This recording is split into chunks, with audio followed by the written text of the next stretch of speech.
Good afternoon दोस्तों, कैसे हैं आप सब। भारतीय टीम अच्छी नहीं है भाई, और ये अच्छी खबर भी नहीं है क्योंकि हम सब टीम इंडिया को फॉलो करते हैं, अपनी टीम से प्यार करते हैं, अपनी टीम को मैचेस जीतते हुए देखना चाहते हैं। एंड ऑफ कोर्स इस समय भारतीय टीम ऑस्ट्रेलिया में है, जहां पर कि वर्ल्ड टेस्ट चैंपियनशिप के फाइनल में अगर आपको पहुंचना है तो ऑस्ट्रेलिया के खिलाफ में दोनों टेस्ट मैच जीतने पड़ेंगे अगर आप अपने दम पर पहुंचना चाहते हो तो। और इसके सबसे बड़े हीरो इस समय भारतीय टीम के केएल राहुल हैं। कमाल, लाजवाब राहुल। जरूर यशस्वी जायसवाल ने 161 रनों की पारी खेली, लेकिन हर मैच में अगर किसी बल्लेबाज ने कंसिस्टेंसी के साथ में रन बनाया, हर मैच में अगर किसी बल्लेबाज ने निरंतरता के साथ में रन बनाया, ऑस्ट्रेलियाई तेज गेंदबाजों के सामने में तकनीकी तौर पर मजबूती के साथ में बैटिंग करके अगर किसी ने दिखाया तो वो सिर्फ कमाल लाजवाब राहुल रहे हैं। इससे पहले भी भारत में कमाल लाजवाब राहुल के बारे में 100 तरीके के बयान आए। मेरा भी खुद का, मैं कह रहा हूं कि जो रिएक्शन था, जिस तरीके से केएल राहुल बार बार फेल हो रहे थे न्यूजीलैंड के खिलाफ में, एक ही मैच मिला, उससे पहले बांग्लादेश के खिलाफ में फेल हो गए थे, तो लग रहा था कि पता नहीं किस आत्मविश्वास के साथ में केएल राहुल जाएंगे ऑस्ट्रेलिया में। और आपको याद भी होगा कि ऑस्ट्रेलिया में जब केएल राहुल पहुंचे थे, ऑस्ट्रेलिया ए के खिलाफ में जो 2 दिवस, हालांकि अनऑफिशियल टेस्ट मैच था 4 दिन का, उसमें वो फेल हो गए थे। और लग रहा था कि पता नहीं केएल राहुल कहीं ऐसा ना हो जाए कि ऑस्ट्रेलिया में पूरी तरीके से फेल हो जाएं और यहीं पर टेस्ट मैच करियर उनका समाप्त हो जाए, लेकिन सबसे बड़े स्टार बनकर के निकले। लेकिन अब जो खबर आ रही है वो चौंकाने वाली है। चौंकाने वाली क्या, एक तरीके से देखा जाए तो भारतीय टीम के लिए आहत और एक तरीके से तमाम फैंस के लिए दुखी करने वाली है। आज भारतीय टीम मेलबर्न क्रिकेट ग्राउंड के बाहर अभ्यास करने के लिए आई थी, जो वहां पर प्रैक्टिस पिचेस बनाई गई हैं, और उसी में रविंद्र जडेजा भी आए थे आज प्रेस कॉन्फ्रेंस में, जो कि मैंने आपको बताया कि क्या क्या उन्होंने कहा है। लेकिन यार अनफॉर्चुनेटली, दुर्भाग्यपूर्ण तरीके से केएल राहुल के हाथों में जाकर के गेंद लगी। और मुझे एक चीज समझ में नहीं आती है कि यार दाहिने हाथ के बल्लेबाज हैं, ठीक है, यानी कि उनका जो फ्रंट हैंड है, जब आप बैटिंग करते हो तो आपका लेफ्ट है ना, लेफ्ट जो हैंड है वो सामने की तरफ आता है, लेकिन गेंद जाकर के उनके दाहिने कोहनी पर लगी है, दाहिनी कोहनी पर गेंद लगी है केएल राहुल की। और ऐसे में केएल राहुल जो है वो चोटिल हो गए। आनंद फानन में जो फिजियोथेरेपिस्ट हैं वो आए, उन्होंने बैंडेज किया केएल राहुल को, और उसके बाद दोबारा बैटिंग करने के लिए केएल राहुल नहीं नजर आए। चोट गंभीर है, सीधे तौर पर मैं अगर कहूं तो यही आप मान करके चलें।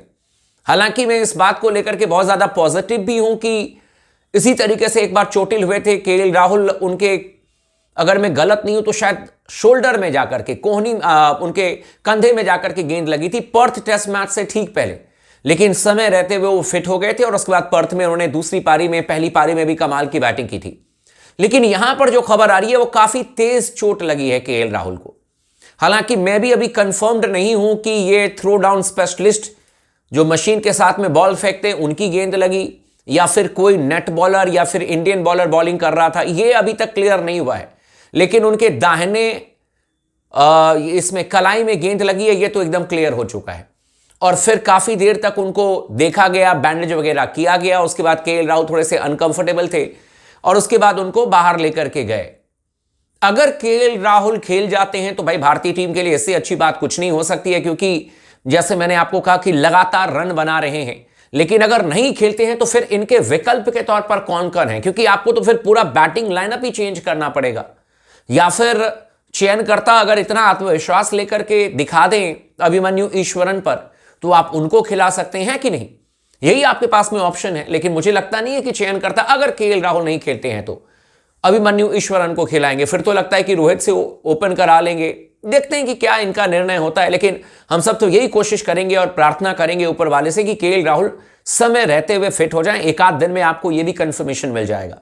मैं आपको लिख करके दे रहा हूं, अगर केएल राहुल कल परसों तक दोबारा बैटिंग करने के लिए नेट्स पर आ गए तो इसका मतलब क्लियर कट है कि केएल राहुल खेलेंगे। लेकिन अगर परसों तक केएल राहुल नेट्स पर बैटिंग करने के लिए नहीं आए तो फिर आप मान करके चलें कि वो शायद आपको मेलबर्न में ना खेलते हुए दिखें।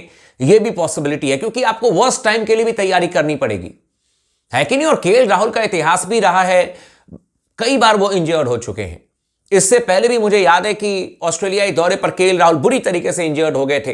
तमाम प्लेयर्स जो थे एक एक करके इंजर्ड हो रहे थे। 11 प्लेयर पूरे करने हमारे लिए मुश्किल थे, और अगले दिन केएल राहुल को खेलना था मैच, लेकिन वो भी इंजर्ड हो गए।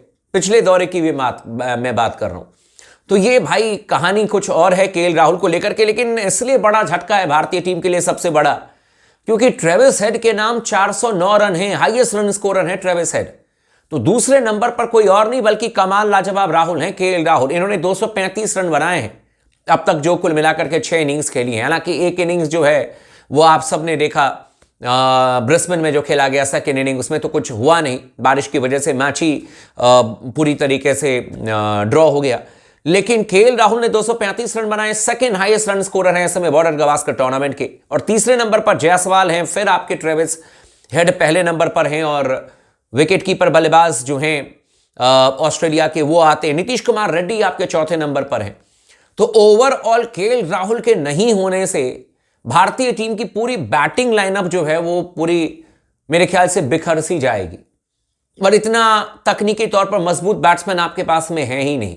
अभिमन्यु ईश्वरन जरूर ऑस्ट्रेलिया ए के खिलाफ में खेल रहे थे, लेकिन वो पूरी तरीके से फेल हुए थे। तो ये भी आपको नजर बना करके रखनी पड़ेगी कि यार अगर केएल नहीं तो फिर किसको खिलाएं, या तो फिर आप सरफराज को खिलाएं, है कि नहीं। रोहित शर्मा को अगर आप ओपन कराओगे जायसवाल के साथ में, तो फिर आपको मध्यक्रम में सरफराज को लेकर के आना पड़ेगा, या फिर आप ध्रुव जुरैल को लेकर के आ सकते हो, या फिर आप अभिमन्यु ईश्वरन से ओपन करा सकते हो। तो यही 3-4 आपके पास में विकल्प हैं, लेकिन जो भी विकल्प हैं वो केएल राहुल को अभी तो मैच नहीं कर पाएंगे, ये तो बिल्कुल पक्की बात है। और इतना आप मान करके चलें कि ऑस्ट्रेलिया के खिलाफ में 20 सीरीज में आकर के किसी भी प्लेयर के लिए खेलना थोड़ा सा मुझे लगता है कि दिक्कत वाली बात हो जाती है। ये आप मान लें। सरफराज अगर खेलते हैं तो अभी मेरे को मतलब पर्सनली मैं बता रहा हूं, मुझे बहुत ज्यादा कॉन्फिडेंस नहीं है सरफराज को लेकर के, खास तौर पर मेलबर्न में। सिडनी में हो सकता है कि उनके बल्ले से रन आ जाए, लेकिन मेलबर्न पेसी बाउंसी विकेट है। मैं ये नहीं कह रहा हूं कि यार सरफराज नहीं खेल सकते, लेकिन थोड़ा सा मुझे डाउट है। Abhimanyu Eswaran I hope better choice हो सकते हैं। बाकी ध्रुव जुरैल भी आपके पास में है अगर केएल राहुल नहीं खेलते हैं तो। बाकी मैं तो यही प्रार्थना करता हूं कि जल्द से जल्द कमाल लाजवाब राहुल जो हैं वो फिट हो जाएं और पूरे सीरीज में कम से कम खेलें, क्योंकि बहुत कम ही ऐसे टूर्नामेंट्स हुए हैं जहां पर कि मैंने कमाल लाजवाब राहुल को पूरे टूर्नामेंट्स खेलते हुए देखा है। या तो टीम से ड्रॉप कर दिया जाता है, मतलब प्लेइंग 11 से, टीम में तो रहते ही हैं, प्लेइंग 11 से इनको ड्रॉप कर दिया जाता है, या फिर इंजर्ड हो जाते हैं, या फिर कुछ ना कुछ दिक्कत चलती रहती है मतलब केएल राहुल के साथ में।